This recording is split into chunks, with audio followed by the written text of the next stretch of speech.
பார்வை இல்ல, நோக்கத்தை மாற்று.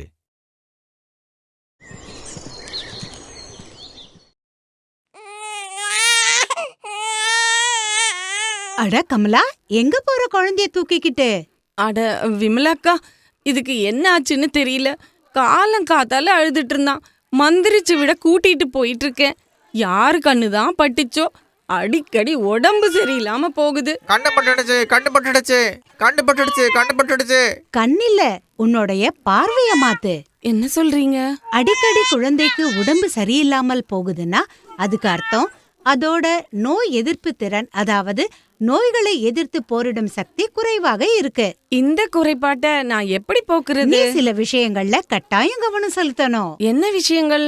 ஊட்டச்சத்துக்கள் நிறைந்த சமச்சீரான உணவு, பச்சை இலை காய்கறிகளை சாப்பிடணும், பருவகால பழங்களை சாப்பிடணும், மற்றும் கம்பு, திணை, ராகி போன்ற சிறு தானியங்களை உணவில் சேர்த்துக்கணும்.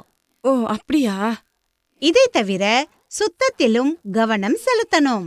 எப்படி? அதாவது இன்னொரு விஷயத்தையும் நினைவுல வச்சுக்கணும். குழந்தைக்கு ஒவ்வொரு முறையும் தடுப்பு மருந்த கொடுக்கணும். இதையும் கேளு, இது முக்கியமானது. மந்திரிக்கும் இந்த பழக்கத்தை கைவிடு, தூய்மையை கடைபிடி, மகிழ்ச்சியின் கையை பிடி. ரொம்ப சரி. கைய பிடிங்க, கைய பிடிங்க, கைய பிடிங்க, கைய பிடிங்க.